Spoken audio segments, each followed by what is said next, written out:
and 314 for a shooting at Century Theaters. They're saying somebody's shooting in the auditorium. Roger, keep your fires west of the smoke. You're cleared hot. An officer hit. Send me the world.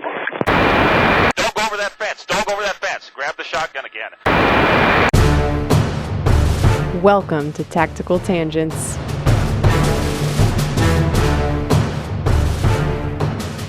Welcome back to Tactical Tangents. This is Mike. This episode is brought to you by Ride-On Optics. Ride-On is bringing you high-quality glass at a great value. I use and trust their scopes, binoculars, and red dot sights, and you can too with their unconditional lifetime warranty. If you ever have a problem with their gear, they will replace it, not repair it. Finish up your next build and keep a little extra cash on hand for ammo so you can actually go out and shoot that thing. Find your next optic at rideonoptics.com. And this is Jim. This episode is also brought to you by Dry Fire Mag. Ammo is hard to find these days. You need to stay proficient by working your dry fire training. Dry Fire Mag solves the common and annoying problem in dry fire training of constantly having to rack the slide to reset the trigger. With a Dry Fire Mag, all you do is clear your weapon, load this training magazine, and get to work. Check them out at dryfiremag.com. Tonight we have Ryan Wyatt, who is mostly a medic, right? Is that a correct terminology? That's correct. But you will find as we go through his story, it's kind of an uber medic, kind of transcended the medic world. And I'll let you talk us through kind of your resume and career background. Can you hit the highlights for us, Ryan? Yeah, absolutely. Hey, thanks guys, first of all, for having me on board here tonight. I'm Ryan Wyatt. I'm a flight paramedic, but I started back in 1990 in the Navy. Back in the day. I was a corpsman. Back in the day. Yeah. Back in the day. Real medicine back then. We didn't have imaging like we did and all that. But so I did 4 years in the Navy, did 1 year as reserve, and then got out. And getting out of the Navy was kind of like getting out of prison. You know, the gates shut in San Diego, and we didn't have the certs that we did now. So I couldn't do anything that I did in the military. All this experience and nowhere to put it. Right. They said, if you do anything, you're going to jail. So, I started then at Newport Beach at Hoag Hospital as a tech and was miserable just because of what I went through. Yeah. Then did over-the-road truck driving because that's what my dad did out of Vietnam. And I was ADD and a people person. That didn't do very well for me. Killed bees in Orange County, California for about 3 years. Wow. All over Orange County and LA. A little bit in San Bernardino, Riverside. Yeah. But my love was in medicine, so I put myself back to paramedic school in Laguna, basically Laguna Niguel. Okay. And figured out that the scope of practice wasn't what I wanted. Moved to Arizona and started working for Southwest Ambulance in Scottsdale. My wife, girlfriend at that time, said, "Do you want to move to Tucson?" Said, "No." Who wants to move to Tucson? She goes, "Well, I got accepted in medical school." So I came down here, and now I've been at Banner UMC for 15 years, Pima Community College as a paramedic instructor for all TFD, Borstar, the 4Ns, the Air Force puts all their 4Ns through Pima down here, and then got into flight medicine, private contracting with the PJs here, and run an IV ultrasound program at the hospital, teaching the medics, docs, nurses how to do ultrasound. And been flight for 11 years, got bored in Arizona, so I went to Blackwater and DynCorp and was a medevac Littlebird guy over there for 4.5 years. And, my wife said there won't be 5.5. So came home. I'm still a flight medic here in Arizona and still work at the trauma center and teach. With a Master Sergeant of Training for the Arizona Rangers. So if I'm not doing it, I'm teaching it. If I'm not teaching it, I'm doing it. And having a great time. That's awesome. And Ryan, I know you didn't mention it, but you also are the director of training at Talon Tactical. They're a company here in Arizona that does concealed carry and medical classes to everyday citizens. So if you're local and you want to find some training, we'll put a link up to you guys in the show notes so people can find you there. Yeah. You used a term in there that may not be familiar to lay people, scope of practice.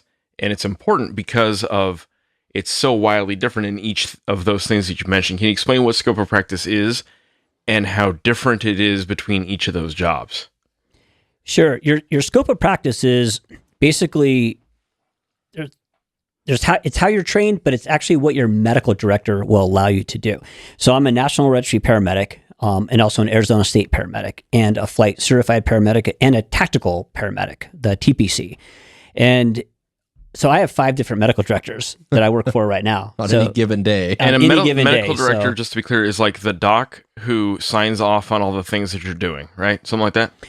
That's correct. Okay. When you work for a company, you have SOPs, standard operating procedures, you have guidelines, and you have protocols. So protocols are you will do this and you won't waver from it. Guidelines kind of like give you a little bit of gray area, and within each state we have different protocols and guidelines, which incorporate the big word. Then the macro view would be your scope of practice. So, for example, in California, I call it a Mother May I system, where I came from in Orange County, where I have to call in to do. If I want to start an IV, I had to call in. Yeah, and so you can imagine that a brand new EMT, someone who took a couple of night classes and or however many classes at the local community college, gets out into an ambulance. You don't necessarily want that guy or gal getting real creative with what they're doing, right? You don't want them to be like, yeah, I'll take out this appendix. No. Right. Like, Yeah. no, we See have that burr hole in your head. We have doctors for that, right? And so there's generally very specific things you're allowed to do and not allowed to do as an EMT, and then as a paramedic, and then as a nurse, and then as a doc, and on and on. And one of the things that makes the military kind of cool is typically you have a much wider scope of practice, list of things you're allowed to do at your level of training. So like I've received training in like sticking needles in chests. I'm not an EMT. I'm not a paramedic. I'm just like some dude, right? But that's one of the things the military has is like protection from liability. If I mess up, who are they going to sue, right? Whereas in California, who are they going to sue? All the people. All y'all. Yep. All y'all. So Especially your medical director, because he has the biggest pockets. Biggest pockets. Yeah. So that I think gives you some context behind what he's saying, is that he has bounced around to a bunch of different jobs, and some of those they let him do all kinds of things, and some of those like not so much, right? And the more training you have, the more you want to be able to do to help people. So I think that's cool. Yeah, absolutely. Well, one thing that I started here is called an ICT program at the VA, and so the medics, we suture, we intubate, ultrasound, everything. But then when I would go to my other hospital, I couldn't do half of that. So you're right. It's a tightrope, and I have to check myself before I walk in. Like when I'm clocking, like where am I today? Which so I polo don't end shirt up am I in wearing? prison in about 30 minutes. Yeah. What's cool about Ryan's experience is how diverse it is. And we were talking about this before we recorded, and one of the directions we can go with this, because he's gotten to see the pre-hospital, you get the 911 call, you go to the scene, the car crash on the side of the road, and that initial triage, treatment, assessment, transport to the hospital phase of care, right? And then he's also on doing the air ambulance stuff and medevac stuff, gotten to see the guys first got there and started to sort through how bad this was and started to render whatever treatment they could, and then handed them off to the air guys, which Ryan's also done, and transported him to a trauma center where maybe your flight times are a little bit more extended. But there's like an intermediate level of care between those initial first responders, the initial pre-hospital guys. We have this extra step. And then he's also worked in the trauma bay where you're seeing a little bit more of the end point. And maybe not the end point like going to ICU and rehab and all that, but at least what the outcomes are of a lot of these cases, right? All the way to the actual bright lights and cold steel and whole blood, right? That end point. Oh, absolutely. Yeah. And so Better continuum of care. So there's this entire timeline that he's got perspectives of, as a paramedic, as a guy that can relate to those initial responders, which I think represents a good portion of our audience, if not in EMS, but at least in fire or law enforcement. And even I think this is relatable to, military guys or CCW guys who might get that like TCCC or that initial medicine first aid type stuff, which turns out Ryan also has experience in and doing a lot of the overseas work that he's done and stuff like that. So the micro versus macro, forest in the trees, he's kind of seen that entire spectrum in chunks, and he can speak to all of those. And then going back to the air support thing or the medevac thing is you've also got the ground versus the air and the challenges that have been presented in those different contexts. We talked a little bit earlier, for example, about the amount of space that you have to work on some of the aircraft, which is different than there's new challenges there flying than on the ground. For example, your helicopter could catch on fire, and I understand that's happened. Absolutely. Yes. Can you tell us about that? I think that's a crazy Helicopters story. is scary. Scariest environment imaginable is a helicopter. So yeah, this was actually, I was glad I was on that day. So on the Littlebirds, there was only 2 medics, myself and one other guy that have done this job for the private contracting world. And, we were always Chalk 2, so State 3-4 was my call sign. And, we just rode the skids and, we're fully armed. And just to make sure that we're contextualizing here, we're talking about working for private contractors in Iraq. Yes. Right? Yes. During the war. PMC, private military I was contractor. in Baghdad. Yep. MD 530 FF, which is by far, in my opinion, the best dynamic helicopter. It outflies pilots. I mean, this I've flown it myself, and this thing is amazing. Super fast. Well, super fast for a small helicopter. We flew very low. You don't get shot at as much, believe it or not, when you're flying between buildings. And one day we were taking a team out, and Baghdad was on fire that day. I mean, Sunni versus Shia, funerals were going on, and people were getting in the funerals and blowing themselves up. So the city was on edge. And we took a team up past Medical City, Bridge 6, which is pretty far from the U.S. Embassy. And anyways, we were just crossing the Tigris, so we were on the Sadr City side, which is the not good side. And my pilot, who had actually been shot down in Iraq as a Kiowa guy, broke his back in Fallujah. Wow. Which everybody's familiar with that one. He said, "Hey, the air, it smells like a Littlebird on fire." I'm riding the left skid, and I look back, and I said, "We are on fire." We look like a stunt plane. And he made the call out. Hey, 3-4 is kind of like making a U-turn. We want to get on the not Sadr City side.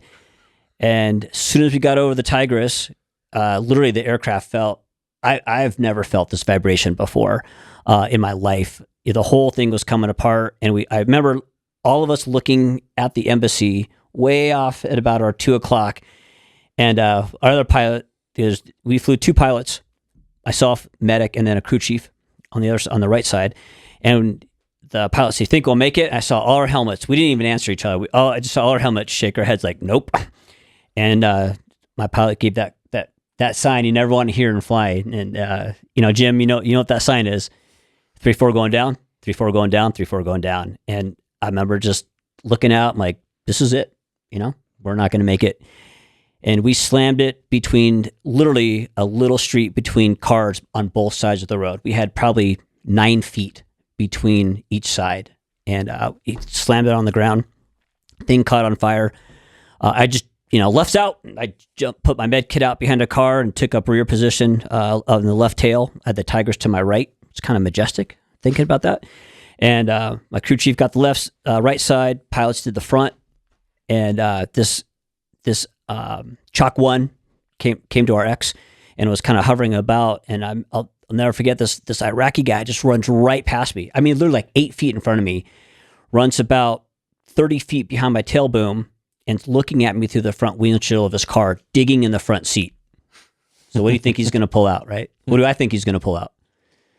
An AK or an RPG? Yeah. Mm-hmm. And so I told my crew chief, I'm like, "Dude, cover me." And, weapon off safe, had my EOTech dot on his forehead and almost muzzle punched him. And he brought out a fire extinguisher. Ah. And I was just like, weapon on safe. I took the fire extinguisher from him and ran back to the aircraft. Because, those little fire extinguishers in the aircraft, it lasted about 4 seconds and we were laughing about it. This was a massive fire extinguisher. I don't know why this guy had his car, but I'm glad he did. Yeah. And ended up, we sprayed, put the Littlebird out. And I thought, man, this is going to be a bad day. My pilots were, okay, what are we going to do? How are we going to get off this X? This is a $4 million helicopter. I'm like, I don't want to leave it.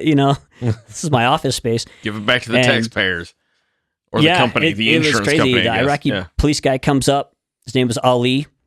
And I'll never forget, he's like, go, go, go. Iraqi army and the Iraqi police in 2012, they were not friends. And he's like, you got to fly away. I open the cowling. I show him my cracked manifold. I'm like, we're not going anywhere. We're hard down. And he saw it said med on my front plates. And he's like, medic, sir, medic. So imagine I've got the Iraqi army coming. I've got all the people. It was like Littlebird down. It was bringing everybody out with AKs. I'm like, this is going to be bad. There's 4 of us against now about 50 of them. And I'm treating this guy as a medic. So I'm like, shooter. You're always a shooter first in Iraq, as you guys know, but medic second. So I'm moving to the medic role. And he's like, sir, so much pain. Like here. And he's like pointing to his left flank. Going here. And he's pointing down to his groin. I'm like, dude, you got kidney stones. So I pull out Toradol and I give him a shot of Toradol on his arm right there. This was like the fire extinguisher guy. This is the fire. No, this was that fire extinguisher guy was civilian. This is the Iraqi police guy. Oh, he's just like, oh, you happen to be a medic. Yeah. I have this kidney. Yeah. Make yourself useful, long-term. Yeah, it was great. That's awesome. So I give him Toradol on the shoulder. I remember looking at him and I said, "Don't let us get beheaded." That's exactly what I said. Fair. Yeah. Deal. Fair. 2012. That's called medical civil affairs, and that's a real thing, right? We're friends now. We're bros. We're staying. Practicing diplomacy. That's right. So anyways, the team that we dropped off, it's got an Iraqi interpreter, it's 4 up-armored Suburbans, bunch of guys. And 2012, so you can remember who was Secretary of State back then. Mm-hmm. And we were not, they canceled our downed aircraft recovery team. They wouldn't let the team that was on the X get to us, at all. They're just like, oh, take off your long guns from their secured bunker in the TOC. We're like, no, we're not doing that. Take off your kit. Like, no, we're not doing that. Yeah, go fuck yourself. And we're just looking at each other like, this is crazy. So anyways, long story short, Toradol kicked in. They finally, about 2 hours later, released the ground vehicles to RX. And, now there's, Iraqi quote unquote special forces. The guy had literally gargoyles on from the Terminator. Nice. A Suppress MP5, which I really wanted. And his Harris 152 with his double whip antenna going straight up in the air. I'm like, okay, this is just ridiculous. Our Hueys finally made it on scene, but the TOC canceled them 12 feet from the ground, made them wave off. That was just a joke. So we ended up taking off the 5 blades of the Littlebird. We dropped the tail boom off this thing. Ali was like happy because he didn't have kidney stone pain anymore.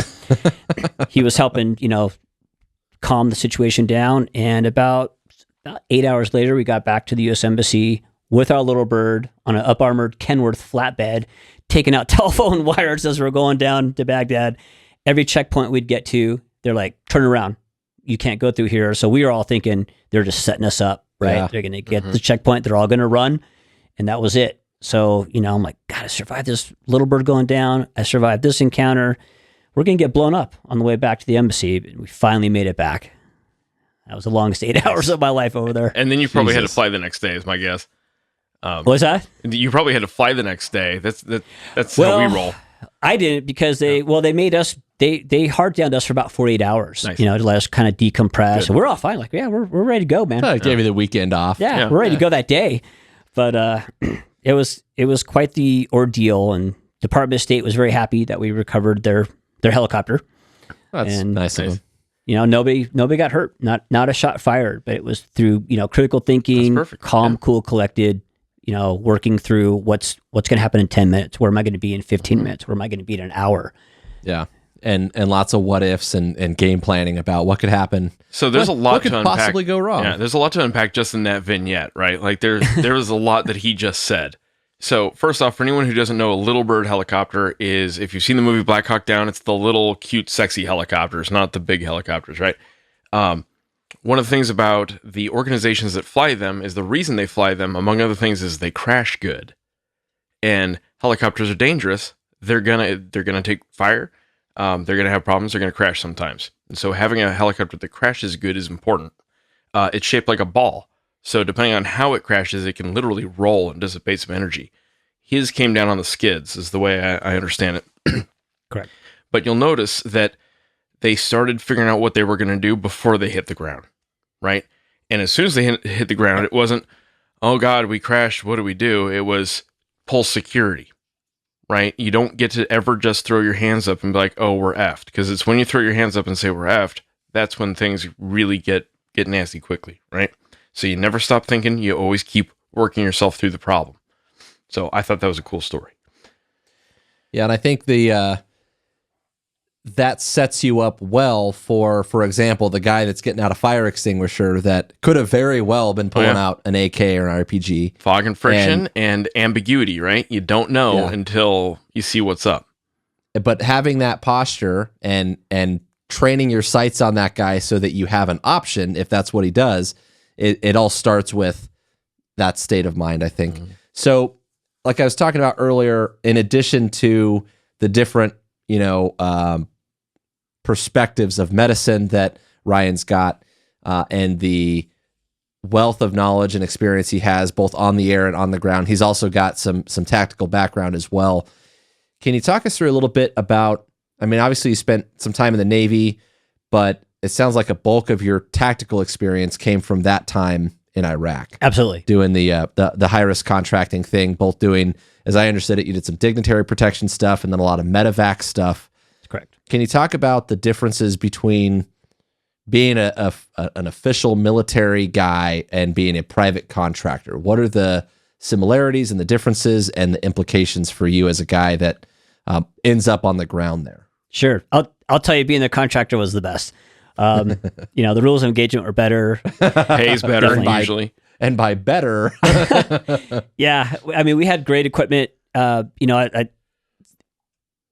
Being military, pretty much have to be military to be a contractor. At least when I got in the contracting world, that's what they were really looking for. So the camaraderie was already there, and I kind of missed that from the military.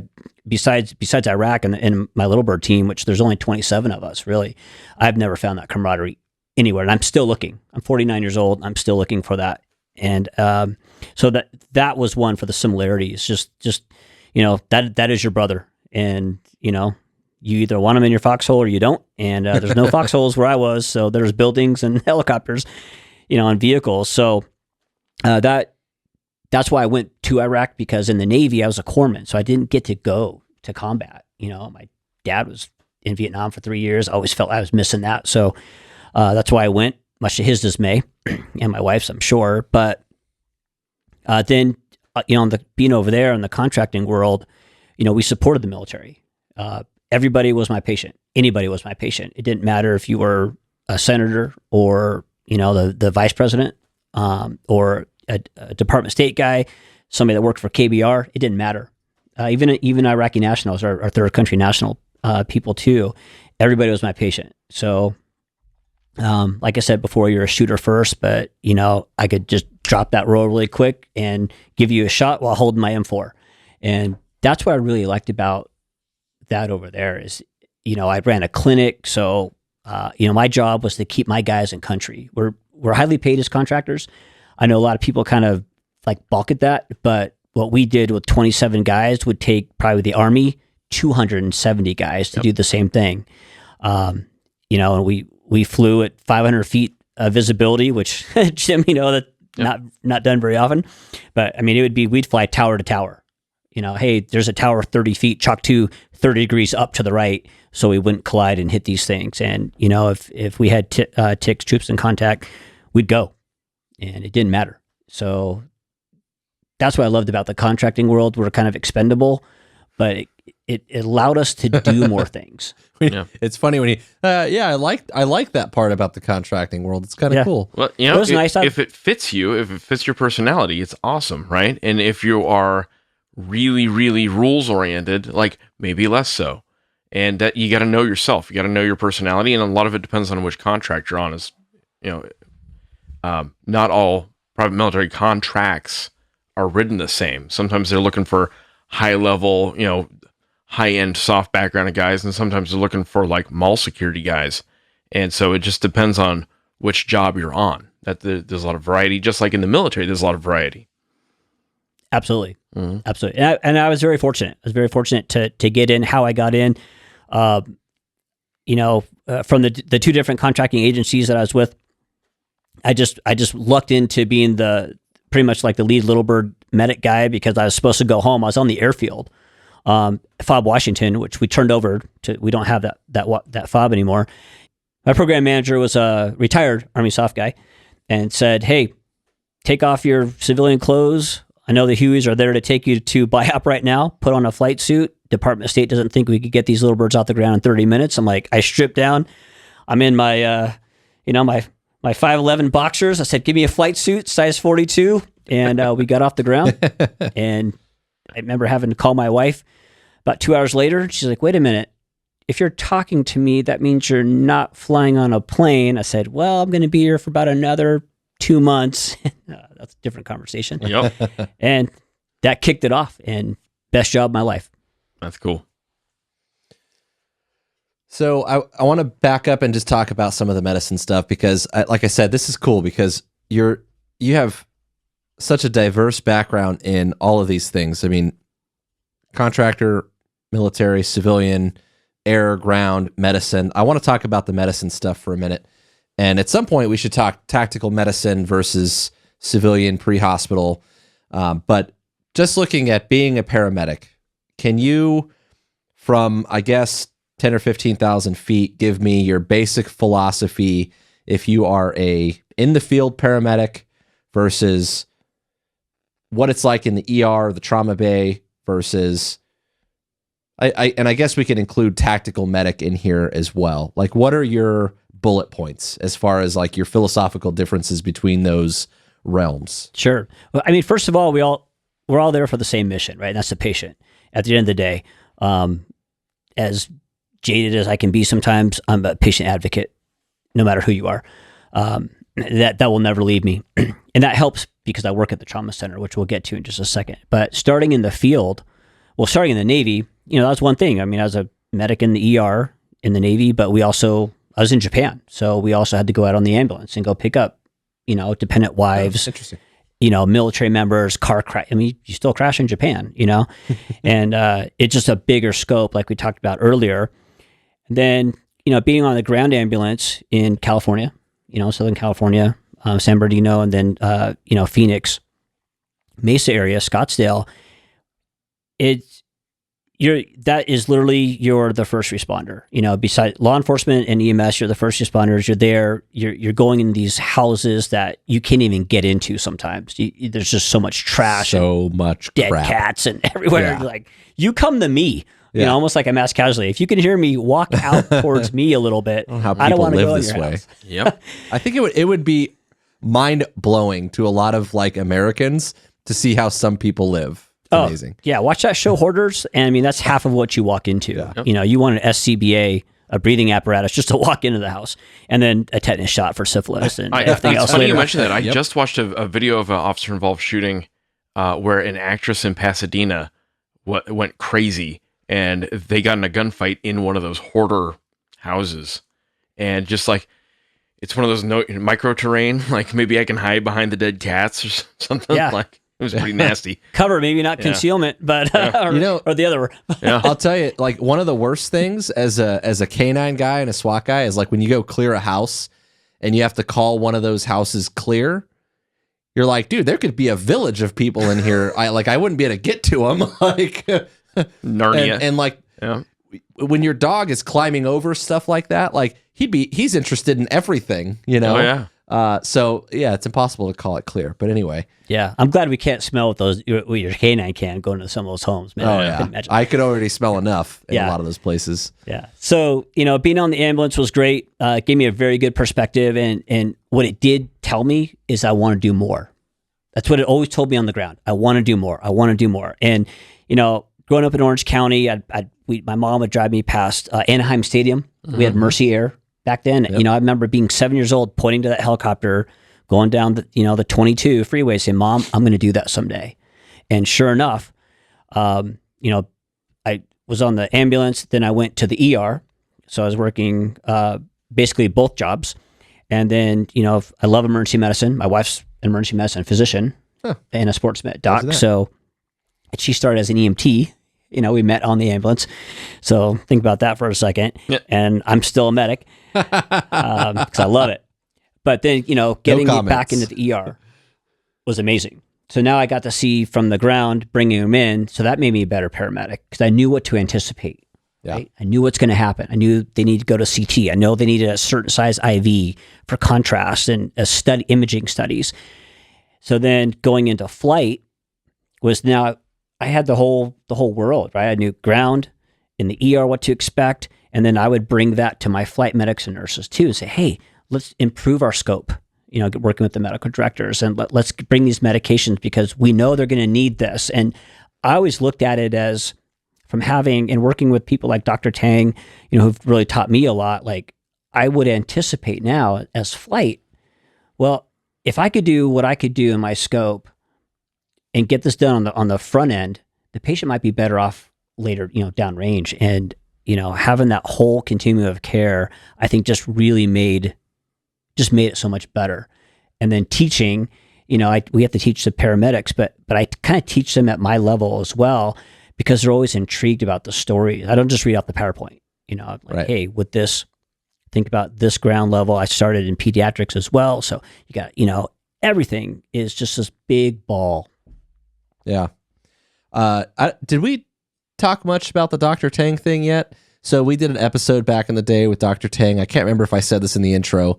And there's a story. I'll save the details for the episode, but there's actually Dr. Tang makes a reference to a story about Ryan in the episode that we did with him.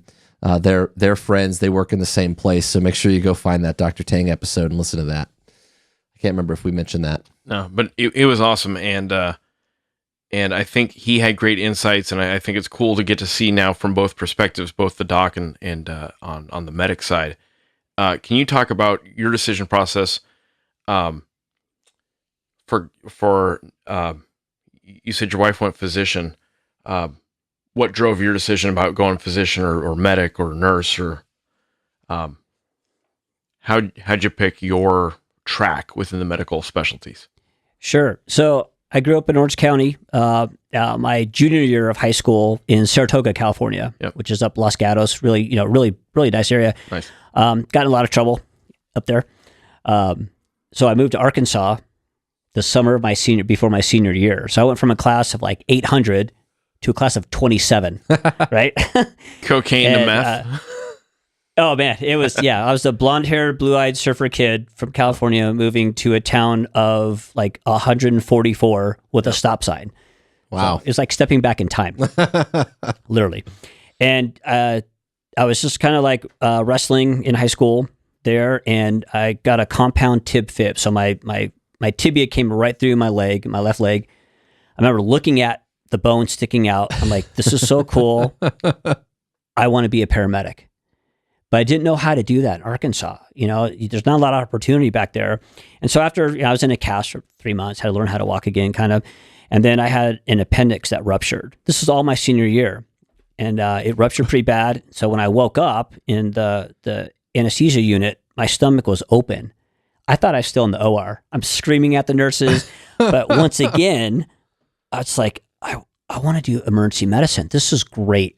And so researched the services. Navy had the best medicine program in 1989.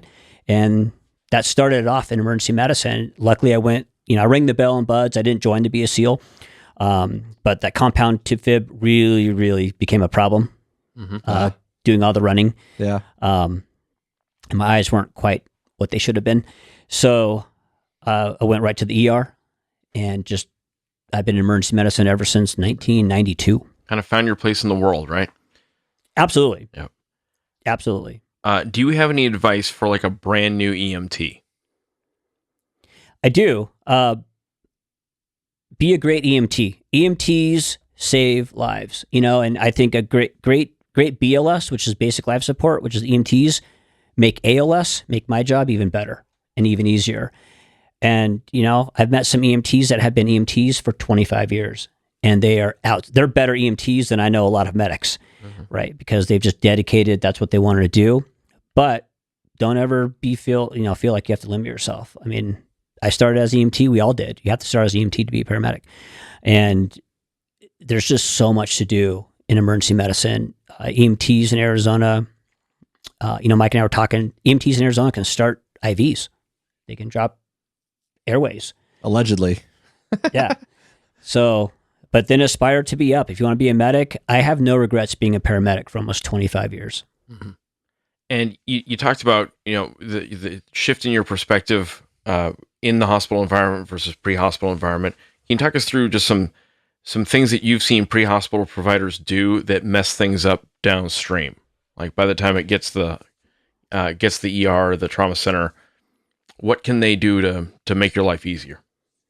Sure. Well, I can tell you from being a flight medic, when I land on scene, not having IV access or just most paramedics can do almost everything we can do in flight, with the exception of RSI, like rapid sequence intubate or put chest tubes in or pericardial centesis. That's all things I've done as a flight medic. And just getting that really good ALS foundation is big. I think now that medics, our scope is like what we can do has broadened and actually been reduced at the same time. And what I mean by that is, 20 years ago, we were doing bilateral 14 gauges, which looked like the size of ballpoint pens, and giving 6 liters of fluid. And like, Dr. Brett, their blood was red on scene, and now it's clear. And I killed so many people back in the day because that's what we were taught, And I think now what I've seen is because of podcasts, just like this, right? Yeah. What took 17, 15 years to get down to the troops, the ground level, is taking less than a year. Which is moving awesome. information around is huge, right? Yeah. And better information around and being critical consumers of the information that's moving. I don't want to soapbox it, but this is one of my favorite things, right? Is the world changed dramatically when we figured out the printing press, because people could take their ideas and they could move them around, and then other people could be like, this idea is stupid, or this idea is awesome, let's build on it, right? And that's how we started being able to stand on the shoulders of giants, was putting in writing. And then how do you mass produce that for everybody? And it's stuff like podcasts, it's stuff like YouTube videos. And some of them are really stupid, but some of them hopefully are good. And one of the things that I think that makes Tactical Tangents cool is the quality of dudes that we can bring onto it, and gals that we can bring onto it. So anyway, I'm stoked that you said that. That's cool. No, it's the way to go. I mean, for everybody listening, I brought this to flight, with the company that I work for, that I encourage listen to podcasts. I listen to you guys. I have a 45-minute drive to my helicopter base, and what I can take away, and being part of the Arizona Rangers and what I do as the Master Sergeant of Training, I'm bringing you guys to them and saying, this is the standard. We need to meet it and beat it and exceed it every time. And if we can play a podcast, it's free, right? Yeah. It's if it's free, open it's access. for me. That's right. And you can learn from it and take away real-time stories and learn to be better by listening to a single podcast. You can change your practice. That's cool. There's stuff all the time that some of it's from podcasts, some of it's from, like Jim said, YouTube, or just even stuff I read from my friends, because we get to talk in a way on Facebook when we comment on certain things that we have discussions that we don't otherwise have in many cases. And those ideas let us process information in a way that, like, my very next shift, I might go on a call and think about that article that I saw, or that thing that I heard, or that thing that I read, and it can change the perspective. Speaking of perspectives, what is we talked about I want to back up and talk about what you said about being a good EMT. There was some recent training that my team did with the PJs. We talked a little bit about this. SWAT medics on my team went and did some training with the PJs that are here local to us. And PJs, for anyone unfamiliar, is Air Force pararescue jumpers, guys who go on rescue helicopters and jump out of rescue aircraft for the Air Force and help do combat rescue, and also run as paramedics with SOF teams. Yeah, and we've had like 3 on the show, so go find those episodes. If you don't know, if this tactical medicine stuff is an interest of yours. We had Mike Laria on the show. We had Jason Sweet on the show. We had David Keaton on the show. Those are all good episodes that talk a little bit about flavors of this as well. But one of the things that we learned out of this course that we did with them, and it was mostly focused around TCCC stuff, but our medics can make better use of every member of the team by raising that baseline in TCCC. And then you can make better use of your paramedics, which we have on our team through the fire department, and better use of the EMTs, which I'm one of the tactical medics on SWAT, where I'm just a regular SWAT guy, but I'm also one of the SWAT quote unquote medics, EMT, but if that makes sense. We can all make better use of ourselves if we bring that baseline up. And so, just like you said, being a good EMT goes a long way for the big picture. There's nothing that says that any layperson, cop, fire. I know there's areas of the country where firefighters are not EMTs or paramedics. They're just like, they're first responders, which is like actually a medical level of training above first aid, but not quite EMT. But the idea is that with your own personal accountability, you can be part of the entire trauma system. And this is something that Dr. Tang talks a lot in my interactions with him when I've attended classes that he's done, where he sees trauma, the trauma system, as it starts with your bystanders, the 911 calls, the call takers, the dispatchers, fire, police, EMS, all into the trauma center. But the idea is that the entire community is part of that, right? So I think that's an important thing to take out of this discussion from kind of that, like I said, 30,000 foot view. But as far as being a paramedic, because I know that we have a lot of paramedic listeners, what are the things that are the best use of your time? Like if you go to a collision scene in the middle of the night, whether it's as a flight medic or a ground medic, either one, but your skill set as a paramedic specifically, what are the best use of your skills? And what are the things that people can do to help you out the most? If you're looking, for example, for a good EMT or a good bystander, what are the things that they can do to make the best use of you as a paramedic when you get there? Sure. I think the initial best, like your scene size up begins at the time of dispatch. So, EMTs and law enforcement are usually first on scene. If somebody doesn't stop on the side of the road, just so you guys know, I'm that guy. I've got a better trauma kit. Ricky Rescue? Yeah. Oh yeah. My truck than I do in my helicopter. I actually intubated on the side of the road with my own gear. So I'm that guy. But anyways. You earned it though. That's okay. Yeah. So scene size up is good. Getting the safety down is really big because we have a lot of EMTs, a lot of law enforcement that are struck and killed. I think because they anchor on, I've got to rescue the patient and I've got to run around the scene, and they don't see that car coming or that truck coming. So that's the first thing for me is just being safe with this. I don't preach safety first. I'm just not that guy, because if you say it all the time, then it becomes obsolete, right? You just get so complacent with that word. But to not anchor, I think for EMTs and paramedics, don't anchor on that one thing, right? If one is none, two is one kind of deal. Look around, be safe, and then do what you know to do best. If it's a trauma, we need to be out of there. We don't need to stay and play very long. Things can be done. If you're a ground EMT and a medic, get off the get off the scene, within 10 minutes. When you're in park, it should be in drive in 10 minutes. IVs, all that stuff can be done in route. Vitals can be done in route. Stop the bleed, get them to breathe again, literally. And it's that simple. One of our local agencies here are leading the country as far as tourniquet application, chest seals, and moving people quick, right? And, EMS is learning from that, right? Kind of taking away our fun sometimes, but everybody has a good advantage. Yeah. But I think just being safe, knowing when to stay and when to play. There's a lot of times, man, there's all that cool stuff that can wait. We need to get mobilizing to hot lights and cold steel that we talked about earlier. In the battlefield, literally the best medicine is fire superiority. I truly believe that because I've seen it.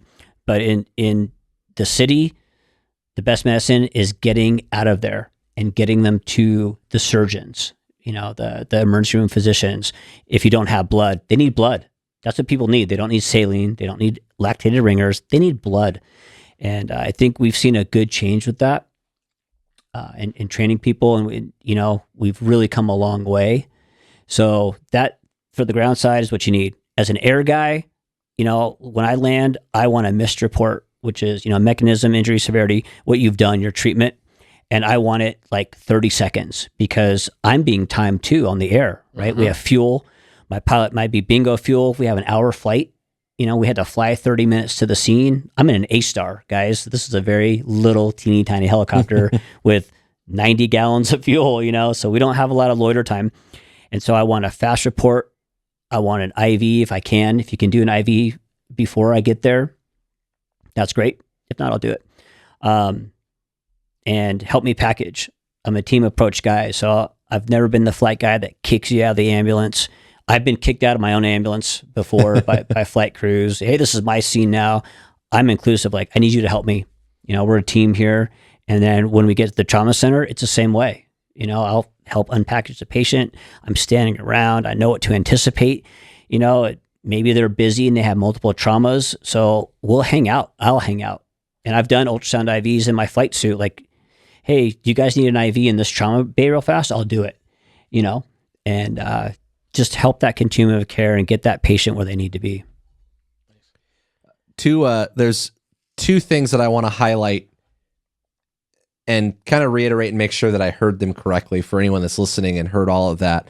One is that I took away that one of your most important skills as a paramedic is the decision of whether or not you can stay and play on scene or you need to load and go, right? It wasn't that you have mad intubation skills. It wasn't that you have a cool monitor or that you arrived in a helicopter. It was a decision point, right? Which is a critical thinking and good judgment skill, and your ability to say, this is what's going to kill the patient, and therefore this is the time that I have to address that, or this is why I need to compress the timeline and get them on the road or in the air en route to a bigger thing. So I thought that was a key point, was one of your most valuable skills is your decision making and not some specific treatment or remedy for a problem.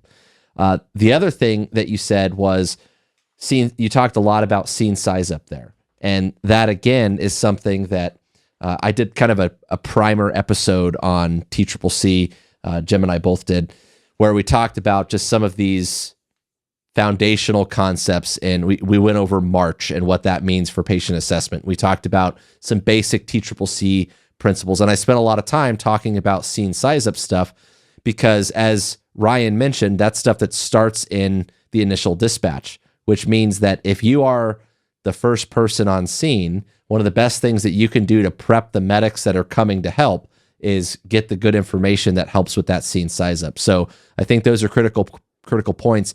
You don't need any equipment or any mad skills other than perhaps your cell phone and the knowledge leading into it to give good information that can affect that scene size up and potentially the outcome. And for example, the things that you say in the 911 call, or if you're a cop or a firefighter, the things that you say on the radio are going to affect, for example, whether a helicopter is going to come to this call or what kind of prep work the trauma center is going to do before that patient arrives. And those things can have lasting outcomes. So I just wanted to make sure we highlighted those 2 points because I thought they were important. Yeah, it's a big deal to me, if I could just capitalize on that, what you just said. Communication it's free, right? Yeah. And it seems like it's one of the biggest breakdowns. It comms, whether you're in the military, whether you're a private contractor, whether you're in the stateside, comms are always, you can plan however you want. Comms are always going to be an issue if the people don't know how to do good comms. And, when we get launched, just like you said, when I know, hey, this is a rollover with ejection, right? That's a big difference than, oh, it's just an MVA, it's a crash. Because a rollover with ejection, I'm already talking to my nurse every single time. We know the same person, just flew with her, the other night. And we have a mutual friend that he flies with. That's what he's talking about. Yeah, really great nurse. I helped train her. She was brand new. She was under my wing. And, every call, we have plan A to plan D, and we know exactly what to expect based on the information that we get. So we're just like a very symbiotic team. So when we get in the back of the ambulance, we're greeting the medic and the EMT. We already have plan A, if it's this, plan B, plan C. I did a podcast on this a couple of years ago, with our mutual friend. Landed on scene. It was a stabbing. That was it. That's all we got. Stab wound. The guy had a tension pneumothorax, meaning his lung was collapsed to the point where he was hypotensive. He was altered. He was kind of like combative. He ripped out his IV right in front of my face. I'm like, that guy needs a needle, like in my Crocodile Dundee voice. Had the medic, the ground medic who'd never done a needle. It was her first needle decompression. And she was so stoked. And it gave her so much buy-in, right? So I'm like, you needle him. Kelly's going to intubate. I'm pushing the drug. And then I did the chest tube on the guy. All of that skids down, the skids up in 23 minutes. And this was like a record time for our company. And Andrew Tang, actually, believe it or not, was the receiving trauma surgeon. And he was like, hey, the lung's perfectly back up. This was great. And it was because we had great comms. And I think that's the biggest thing. If I could summarize that between EMTs, paramedics, just having really good communications with everybody. And it just makes the mission so much easier. And that actually, there was a third point that I wrote, but it wasn't the first two that I wanted to highlight. But the third one was you talked about a team approach and sharing the workload and how you can, everyone plays a part in, for example, packaging the patient, stuff like that. And I thought that anecdote that you just talked about kind of summarized that really well. You talked about the need for speed. Can you speak to your philosophy on golden hour? Absolutely. It's funny that you say that, Jim, because that's actually the podcast I did was called Overcoming the Need for Speed. Very well. And we didn't talk about this, guys, ahead of time. So that was well done. The golden hour. So we've kind of actually got it away with that now. It's actually called the golden period. And it's because the golden hour was something we taught before, like within an hour, point of injury, point of contact, the patient needs to be seen in the trauma center. Well, what happens when you're in Iraq? What happens when you're in Afghanistan? You're doing prolonged field care phase and all that. That golden hour is gone. You may not even get to the patient an hour. You might not get to him for a day. So now what we really talk about is, making decisions. Are we going to stay in play over there? Sometimes you have to, right? You're doing what's called prolonged field care. And over here, we shouldn't have to do that. So it's making that decision. And what I teach my guys is anticipating where you're going to be 10 minutes from now, 20 minutes from now, 30 minutes from now. Jim might be flying me on his aircraft. We're just turning it into a CASEVAC, right? So I need to anticipate, what do I have? What do I don't have? Over here, I might be on or over there, like I said, I was on a Littlebird. I intubated a guy on a Littlebird, this little teeny tiny helicopter. I'm standing on the skid. Yeah, I was going to say, you must be hanging off the skids, dude. So luckily we were still on the ground. But, you have to anticipate. Yeah, and there's a big paradigm shift that he's addressing here, which is, in many, many cases, we are in the habit of assuming everything is going to happen quick. And if you're in a big city, you're going to get the ambulance there, you're going to get to a trauma center quick. Like in Baghdad, during the height of the war, we could move guys around real fast, and we had very quick reaction capabilities around the towns.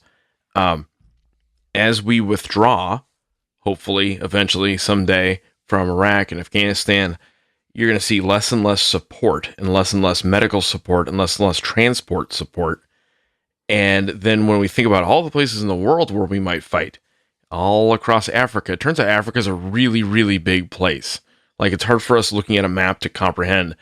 Africa's big, and it's not just one country, right? It's like many countries, it turns out. The Pacific Ocean is really big, and all the places we might end up in trouble there. Oh, and by the way, as we handle emerging competitors and threats, the idea that the Russians might be fighting us or the Chinese might be fighting us, I may not be able to get to you. If I'm in a rescue airplane, it might be days, it might be weeks, I don't know, right? And so making that mental shift from, oh my God, we got to go golden hour, get the guy gone, to, okay, well, we got to keep the guy alive as long as we can and create a longer golden period in which we can get the guy transported. That's a paradigm shift, and one you've got to be prepared to make, right? So I think that's a key point. And this was, I think Dr. Tang talked about this in the episode we did with him, which, by the way, I've talked to him about doing maybe a follow-up one of these days, because it's been a while. Yeah. And there was a lot of scotch that night, so the whole conversation's a little fuzzy. But fortunately, it was recorded, so I guess I could revisit that. But one of the things that he talked about was some of your patients don't have an hour. Nope. Right? They got 5 minutes. And so you have to make sure that you're looking at it in those terms where you're like, hey, if you're overseas somewhere in a jungle or a desert, and medevac's not coming, scope of practice and protocols go out the window. This guy ain't gonna live long enough to follow the rules. And that's not just overseas. I should also point out at Columbine, it was hours for the scene to be made safe. Hours. And one guy bled out who probably didn't need to bleed out, despite incredible efforts by students to save the guy. And I think that's a key point. Even more recently. And this is why the rescue task force concept, where fire and law enforcement are working together to go through warm zones and render aid, is becoming a bigger deal. But that's the thing, is we have to recognize, and that's actually, in terms of paradigm shifts, this is a good point about the golden hour, is recognizing that, okay, you're not making this scene totally safe yet because we're waiting for the SWAT team to come clear the school or the building.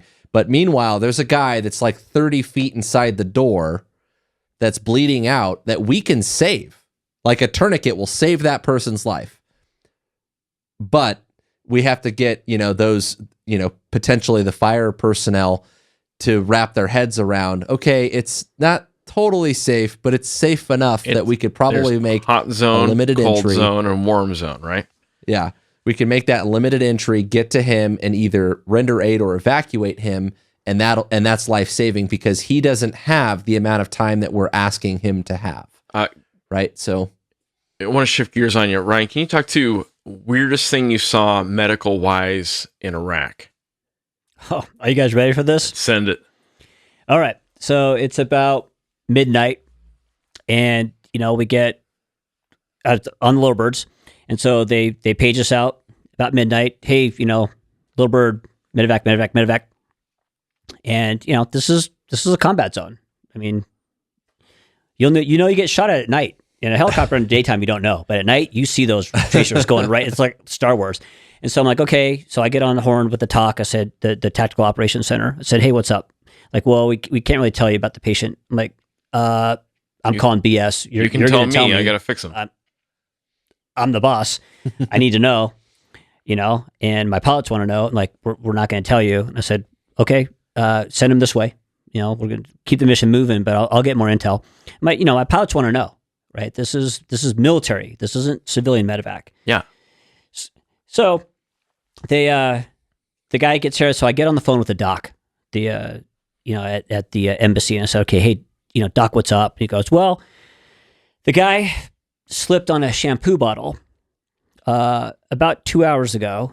We've been trying to remove it from his rectum, and we can't get it out. The darndest things, damn, they're slippery. Yeah, I'm like, you have to be kidding me. You just never know where it might end up. Right.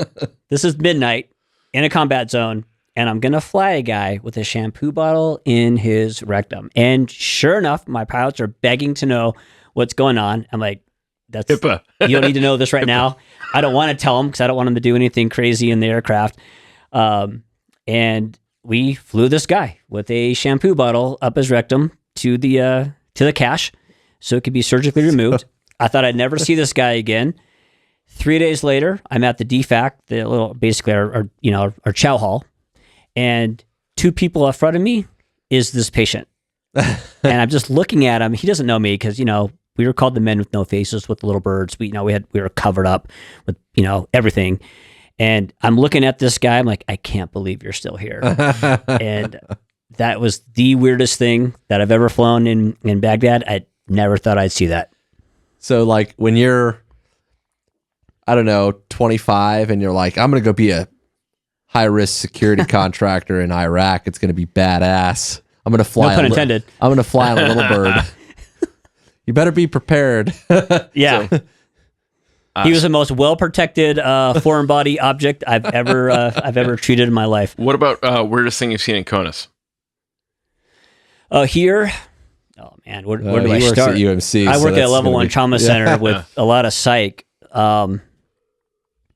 Actually, maybe that's a good direction to take that question. Have you ever had a very seriously dangerous situation emerge in the trauma center, in the ED. Yes. Can you talk through how you handle that? Sure.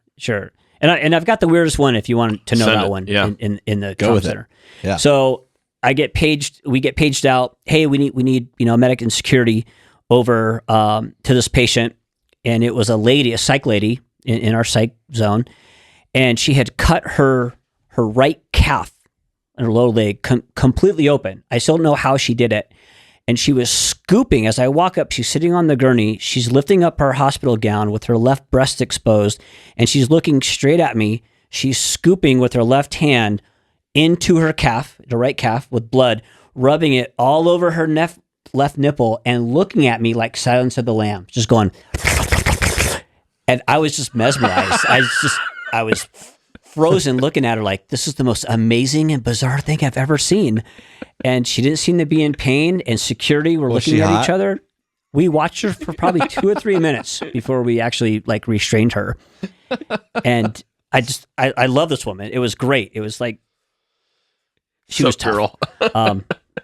Women. Yeah. So that, and then, the most weird, probably the weirdest thing is we get this lady, another female, go figure, psych. She was at, I think, the Social Security Administration building, just creating a crazy issue. And law enforcement said they had patted her down. The medic said they had patted her down, and they bring her into me in the trauma bay. And I'm looking at her, and her breasts seem very uneven to me. And I just want to highlight how both these stories involve boobs. Yeah. We covered that recently in the disinformation episode. It's good. Yeah. And It sells, apparently. I'm looking at her. She's crazy and she's screaming and yelling. And there's something not right here. And I'm very big on, you can take the man out of the military, but can't take the military out of the man. And I like my patients trauma naked, just because I've found, bags of meth and heroin and knives and a gun and a 12 gauge, a shot off, a 12 gauge in a backpack. And so I'm like, something's wrong with her breasts. They just look weird. And I just open up her shirt and I look down, and she had a full can of mace.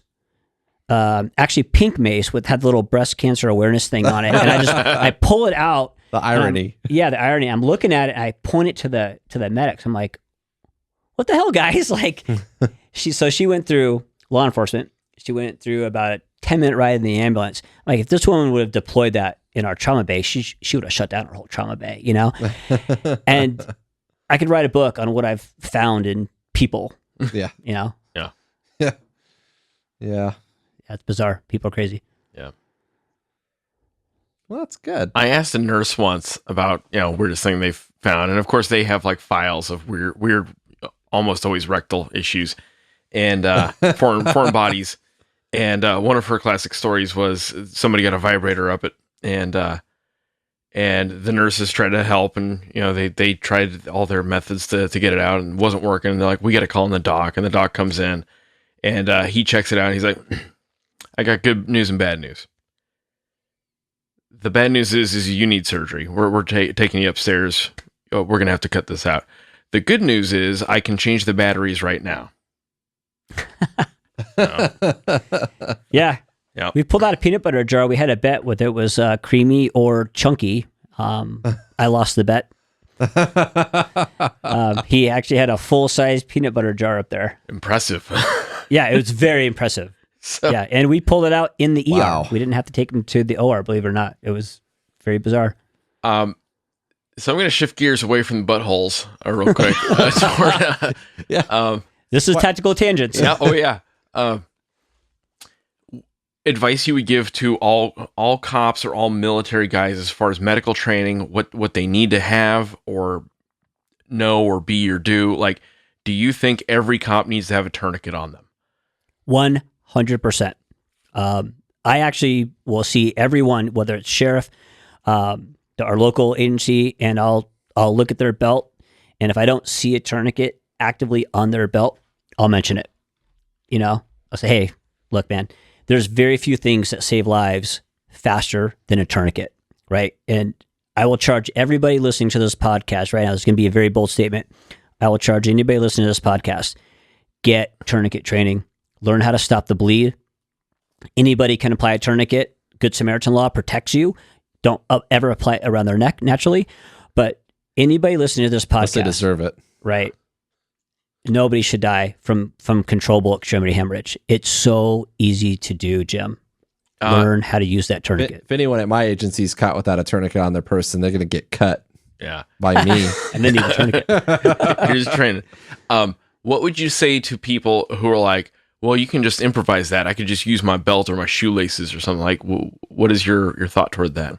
Yeah. So if you read the story from like the after action report from the Pulse nightclub shooting, right? There was 2 African American females. They were best friends. They ran into the male bathroom. They went into the handicap stall, which was the biggest stall. They were piled in there. That shooter, before he was finally smoked, opened up the door. She said, I saw his feet. He just starts blindly firing through the stall, hits her friend in the leg. And if you read the report, she said, I watched my friend turn pale.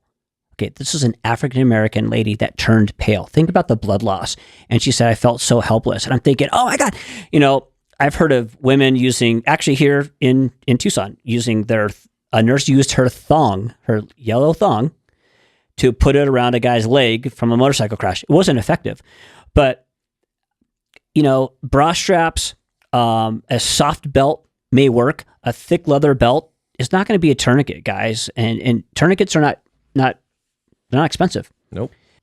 Is there anything training-wise you think everyone ought to go get? I think without a doubt, a Stop the Bleed course. Because as a civilian, I've put on tourniquets, overseas, I put on tourniquets. Nothing saves lives more than that and a needle. But, we talked about before, Jim, civilians shouldn't just be dropping needles in people's chests, but tourniquets save lives. Yeah, I like it. Yeah. Please don't do that. What about CPR-wise?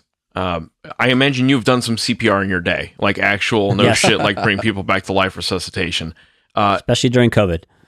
What should people know about that, having done it in real life? Because a lot of times you go take a CPR class, Red Cross or Heart Association, and they show you a video, and someone who has never actually had to do it is like, and then you just keep pumping to the, what is it, Staying Alive song or something Staying like Alive, or if you're younger, or actually kind of older. I mean, CPR saves lives, right? We know that. You don't have to do mouth-to-mouth anymore. It's compression only. Bystanders, even if you don't have an active, ASHE or AHA card like you're talking about, learning how to do it, just pushing hard, pushing fast. And I literally, guys, I do in my mind quietly, because the patient will stay dead if I sing out loud, because I can't sing. I sing the song Staying Alive or Mbop by Hanson, believe it or not. I like it. That was my generation. Hey, if it's what works, if it brings it back to life, do it. It works, and sometimes it doesn't. Sometimes if I sing out loud, they never come back. Yeah. I really like Another One Bites the Dust. I like it. Yeah. So you mentioned COVID. I feel like all anyone has heard for the last year has been COVID. Do you have any commentary, lessons learned, things that you've seen on the front lines, COVID wise, that you want to talk to? Sure. It really decimated our hospital for a while. I literally believe in getting vaccinated. Whoever listens to this, I will never argue with anybody that doesn't want a COVID vaccine because of the, how fast that vaccine came about. But get vaccinated if you want to, if you believe in it. I literally feel like that Brad Pitt meme where before I was vaccinated, I was like Darth Vader wearing 18 pounds of gear. And now I don't smoke, but if I did, I'd walk into a patient's room with a cigarette in my mouth without a shirt on. Like, you got COVID? Cool. I feel invincible now. Picture it didn't happen. Yeah, exactly, man. But, stay safe and follow whatever guidelines. But luckily we're on the downswing of this right now, at least where I live. It's not just killing our hospitals anymore, but it was a game changer. And this world is going to be different for the rest of our lives because of it. There's no doubt. Interesting. Here's another one. We talked about, you're talking to a brand new EMT. What do you tell a brand new doctor?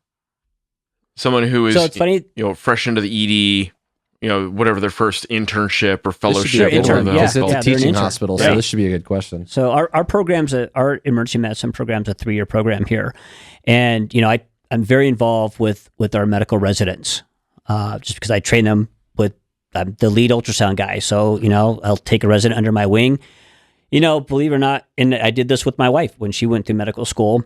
And one, I trained them to be humble.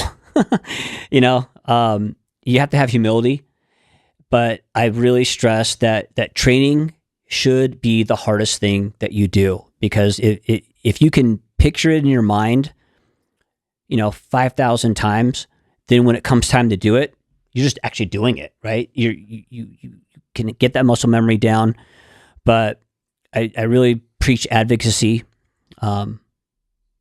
Definitely. It's hard in the emergency room when you're busy and there's 30 people in the waiting room, there's 6-hour waits and COVID and people are dying and, kids are being abused and all that. It can really weigh on you. And so, I really probably try to have them think about the big picture that, I just heard a podcast the other day that I try to be the positive change, that domino, right? Right. Effect. It's easy to yell at the patient back and say, hey, screw you. But, at 49 years old, you can't teach an old dog new tricks. And I'm trying to preach, be that positive domino of change in their life, because I've actually seen it work, where I've seen people at the bus stop that I've given $5 and a bag of dog food to, because that's what I carry in my truck. And I saw the guy actually just last week, and he's like, dude, you're the guy that gave me that $5. He had a shirt on. He was a maintenance guy. And, I don't think I just changed his life, but those little things go a long way, guys. So Yeah. I like that. I think we got sidetracked talking about potholes earlier. Can you talk through security incidents in the hospital and how to handle them, and anything you have had to do or what you've seen work when it gets tense or violent in a healthcare setting? Sure. I think the first thing, I'll just tell you what I do is I look around. I know my ER. I know my ER like I know my social security number. And so I know every exit. I know every door. I know which one's badged. I know which one's not. So when I have patients escalate, I'm often the guy that will run to the scene. That's just my personality. That's always who I've been. And so, I've failed sometimes, guys. I'm not perfect, but I try to be the de-escalator. Find out what they want. Do they just want an Uncrustable sandwich? A turkey sandwich and a ride home? Done. Yeah. Is that all you want? Like, I don't use food as a weapon, So, and really, I know my team, and, I like to what's called load the boat, get as many security officers as there. And sometimes you'll find out who is good and who is not, right? Sometimes, and I've been the one too, where I've like, hey, this patient actually got under my skin. I'm not the one to be dealing with this patient, and I'll exit, And I think knowing your limitations, what you just mentioned, Jim, about, what do? I know my limitations. I know when that patient's going to get to me. I know when to back off, but I know when to be not the aggressor. I can't use that word working at the hospital, but I know when to follow our SOPs and safely help the patient learn what the right way is. Yeah. Very, very diplomatic. Yeah. I appreciate that. And an unrelated question, but something that just occurred to me is triage. And I imagine you probably saw some mass casualty both in the civilian world and the military world. Can you speak to that? Sure. First, I've been in, my biggest one was in Baghdad. There's a rocket came in and it turned 2 guys into pulp right away. And then we had 15 other casualties. That was one of the first guy I got. That was the guy that intubated. I called him dead pretty fast. Second guy had his eyeball hanging off. 18-year-old has right eyeball hanging off his cheek just from overpressurization from the round coming in. And, here in Arizona, I've had 19 on a rollover, 19 people, just couldn't even get to them all in time. They were just dying from being trapped on top of each other. And I think the best thing, in my opinion, it's not what we teach. Yelling, hey, who can come to the sound of my voice? That doesn't work half the time. People run. People look at you like you're crazy. They're disoriented. I don't want 15 people bum rushing me because now I cannot see the forest through the trees anymore. I'm inundated with people that actually don't need my help because they can come to me, right? I'm a critical care paramedic. I need to take care of the most serious. So I want the people, I teach that get the greens, the walking wounded, they can be seen within 24 hours. Get them away from you so you can assess the people that really need to be treated the most, and use your judgment and don't get emotional. Medics and EMTs, especially new ones, they get wrapped around kids, right? And we had an incident here where that actually took place, and the first person taken off the scene was a dead child. And, it was very traumatic. It messed up our community for a while, but that wasn't the first person that needed to be treated. So, in my opinion, triage saves lives, proper triage. So how do we do that? You open up what's called a mental filing cabinet, and you think about, the situation you're in. What if a bus full of hemophiliac babies roll over in front of me? What am I going to do? And as long as you have that mindset, I do that when I walk around Walmart. What if an IED goes off in the toy aisle? I literally think that, guys, like, what am I going to do first? I carry a bag with me everywhere I go that has airway stuff, that has bleeding control, that I have 3 tourniquets. I have gloves. And I think just mentally walking around and being prepared, not being paranoid, but being prepared and has helped me, and has helped me teach new EMTs and paramedics and residents, expect the unexpected and be prepared for it. I like that. What would you tell 18-year-old you? And that's my last question. Shouldn't have had a mohawk. Shouldn't have had an eyeliner and an earring and tried to smoke clove cigarettes. But anyways, an 18-year-old me, keep your mind open, because this world is changing fast. And, this pendulum swings, every couple of years to the left and right. And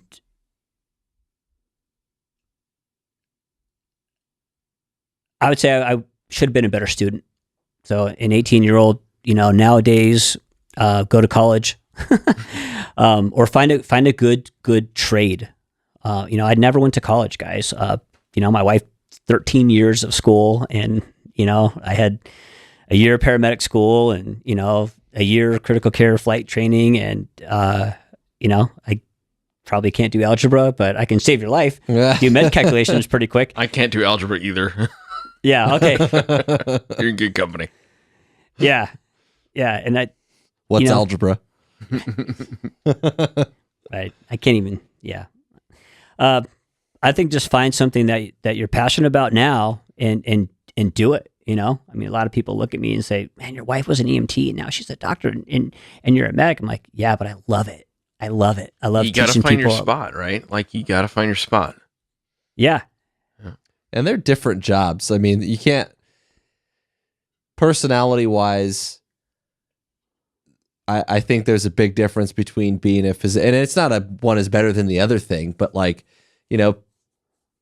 paramedic, first responder, even if you're working in a hospital, you're still the skill set, the scope of being a paramedic is what that is, and it might be more limited in nature in a sense than what a doctor has, but at the same time, you're making decisions and using your judgment and common sense in a way that doctors are not doing. Doctors are looking at labs and scans and it's a lot more mathematical. It's numbers and it's imagery and all this stuff. Whereas like it's a little bit more. What's the term? I can't remember the term for it. It's a Boydism though, but like you're just like that finger touch feel kind of thing. And yeah, literally is an OODA loop. Yeah. Right? And it's a different mentality to have. Like you just approach problems in a different way. And I think personality wise, they're just different things. Oh, yeah. I think that's why paramedics and EMTs and law enforcement get along so well, because we have to decide, just like everybody does, especially in law enforcement, with very limited information. Yeah. And make sometimes a life-saving treatment based on patients unconscious. They can't tell me anything, right? And just like with law enforcement, you have to make a split decision. And this is what my wife and I talk about all the time, where she does have CTs and MRIs and a CBC and a UA and history and getting the MIST report from us, which builds on their history, where we're just like, bam. I just love the adrenaline. I've got to make a decision, not all the time. Some calls are BLS minus the L. And, I love that adrenaline. Yeah. I loved it overseas and I love it here. Mm-hmm. Everyone's looking at me. Because I was gonna say I'm good. If you want, yeah, I'm good. I'm thinking through, and this is a thing I've tried to figure out how to tangle with this over the course of our episodes on the podcast. Is often when I talk to people interested in joining the military, they have been told stories about why they want to be enlisted or why they want to go officer, right? And I've had discussions with enlisted guys I work with why we don't have enlisted pilots in the Air Force. And that sometimes gets very emotional, right? We have a caste system in the military and that it's structured that way. And I didn't set it up. It's just, that's how it is. And I think a lot of times on the medical world, especially on the outside looking in, because a lot of us grew up watching Scrubs and Grey's Anatomy and stuff like that, you see like there's a hierarchy, right? And people just assume because we're all about like climbing the ladder, well, of course you want to be like the next thing up, but understanding that it's not necessarily up, right? There's somebody in charge. There's a medical director, or, the surgeon or whatever, but it's not always a ladder you're trying to climb, right? It's a track that you're on. And some people find that skill. He was just talking about find a trade, and you can see talking to Ryan, he has become a master in his trade, and that's fucking cool. And Mike has become a master in the trade of law enforcement, and that, or maybe a technician of the trade. I don't know where you're at right now, but but it depends on the day, right? And I work very hard to master my skill set of flying airplanes in dangerous places. But that's not necessarily, it's not always about trying to climb some like artificial ladder that society puts over the top of it. And that's kind of the mentoring that I would want to put out. And I always think about how do we address this on tangents, because it has come up a lot when I've talked to high school kids trying to figure out, do they want to do ROTC or do they want to go to med school or whatever? So I think that's one of the things that makes this episode really cool, is you can kind of hear that and see it. I think a way to address that, though, is to remember that the teamwork, the idea of working as a team, and this is something that Ryan talked about as well, is it's not about being the strongest guy or the smartest guy or the most capable guy on a team or gal. It's everyone has their own share of the workload, right? Like, and I think any doctor, for example, would tell you that just a room full of doctors isn't what it takes to save anybody's life. Like, and in the context of being a paramedic, especially, you need those guys out in the field. And to Dr. Tang's point, you need the 911 callers and the bystanders and that entire public health system. It's all integrated together, right? And those physicians aren't what they are without the medics in the room and the nurses in the room and the guys working the x-rays. And, in law enforcement, I might be the guy with the canine, or I might have like SWAT. I'll use SWAT as an example. Yeah, we have a commander and we have a team leader, but what makes SWAT special is the individual capability of each person on the team. And the fact that I can get plugged into several different roles as a quote unquote operator, right? I can breach a door, I can work a gun, I can shoot less lethal, I could be a medic, I could do all kinds of different things. And it's about finding this division of the workload that brings synergy to the problem. And so I think flying is the same way. Jim can obviously speak to this, but yeah, you want to be the pilot. Everyone the pilot is like the sexy job, right? Hell but yeah. if you're flying yeah. But if you're flying the airplane, and let's say, we'll use a medevac helicopter, a rescue helicopter, CSAR, flying there is only one part of the equation. You still need the guy to work the winch, and the guys in the back to do the work on the patients. And so we all have a place, we're pieces of the puzzle, right? We're part of the mosaic. And I think, you got to find where you're best served, where your talents are most useful. And that's an individual thing. And what you're passionate about. And it'll change. It'll change. Yeah. We all started as EMTs, and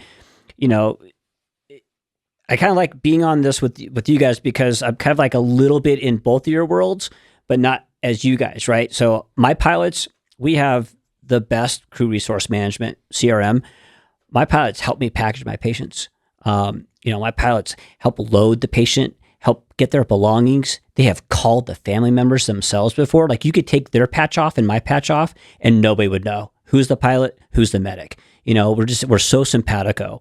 And, on the law enforcement side, I think it's the same way. Like you, Mike, it could say SWAT, it could say medic, it could say commander, and you could assume all roles because we have so much buy-in and believe in the team. I think no matter what you do as an EMT, medic, doc, just like you said, our trauma docs can save a lot of lives, but they can't do it just themselves. They need us, and we need them, and the patient needs all of us. Right. And I think once we keep that in perspective, no matter who it is, that's why I love the job, and that's why I don't mind telling a doctor if I think they're wrong or if I think there's a better way.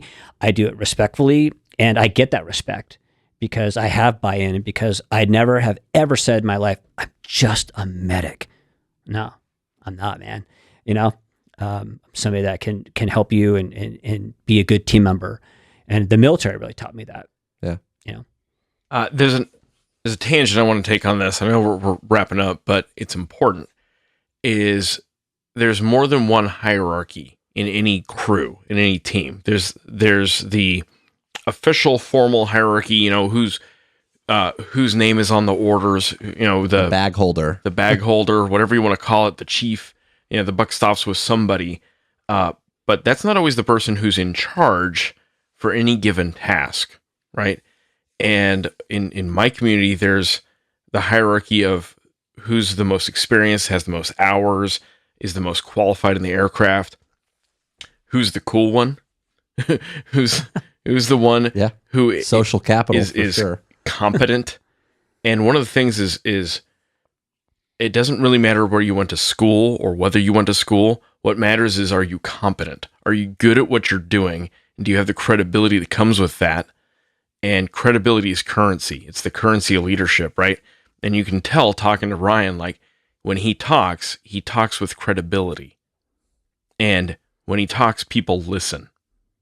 And that's what we're striving to make you, our listeners, is that credible operator or concealed carrier or pilot or banker, whatever, but be good at whatever the hell it is you're doing. If you bag groceries, fucking good. Be the best gosh darn grocery bagger. Yeah, so that when you talk, people listen. But it starts with achieving some level of excellence and some level of expertise. That's all I got. That's a good way of saying it. And that's a great way of summarizing all that. Yep. All right, guys. Well, man, we're gonna have to. I as I go through this, I think about the best way to title this. We've definitely run the gamut on tactics, aviation, medicine, leadership, teamwork. What? Buttholes. Buttholes, boobies, buttholes, and helicopter crashes. yeah. But that's awesome. That's what we do is tangents, and I think everyone can take something out of something here. Anyone else got anything? Yeah, we've taken a lot of stuff out of something before. That's right. Checks. Ryan, you got anything else? Hey, I'm very stoked to be here, man. Very humbled to be here. I've followed you guys ever since Vivian told me about you guys. Yeah. It's like, wow. And, kind of still can't believe that I'm sitting here doing this podcast with you guys. So thank you very much for having me on board here. I appreciate having you. It has been super clear to me since we've started this project that the coolest part about it is the people that we get to interact and talk with, and not just on the episodes, but just on the fringes of it, which is awesome. So we appreciate having you here and your time and your insights. Jim, you got anything? No, this episode is brought to you by Drip Drop. Drip Drop was formulated by a doctor for quick absorption of water and electrolytes into the parts of your body that need it. You can find it on dripdrop.com or even on Amazon. And if you're military law enforcement and your organization is training or operating where it's hot out, have your supply guy buy it for you. It's available in bulk on GSA Advantage and through the National Stock Number System. And I've recently found it on military exchanges. So go out there and buy it because it's awesome. I like the watermelon. It's good stuff. Watermelon and berry, those are my favorites. Yep. Also by Mantis. Mantis is a firearms training tool that tracks the movement in your gun so you can step up your performance with good data and feedback. Not only does it help you stay accountable and make training more enjoyable and cost-effective, it also works in dry fire so you can train at home. I swear by dry fire training, and I use the Mantis every single time. If your shooting will have real-life consequences, use the Mantis to take your shooting to the next level. Get one and join our training group in the Mantis app. You can find them at mantisx.com. And when you go to the app, you can search for TAC Tangents and find us there. Now, and one cool thing about Mantis is if you're the type of guy or gal who tracks your workouts on a spreadsheet, you're going to love the data that you're getting out of the Mantis. Like that level of feedback and data that you can actually do something with for coaching, you just can't beat that. Yep, it's true. Don't forget that we put out new episodes on the 1st and the 15th of every month. If you like what we're doing, you can head over to Patreon, give us $1 for each new episode. That money's going to go back into bringing you good content. You can find us on Facebook, Instagram, and Twitter. We are at TAC Tangents. You can also email us, info@tacticaltangents.com. And that's all I got. Anything else? Have a good one. Missing? Be safe out there. Good. All right, good talk. Don't put anything in your butthole.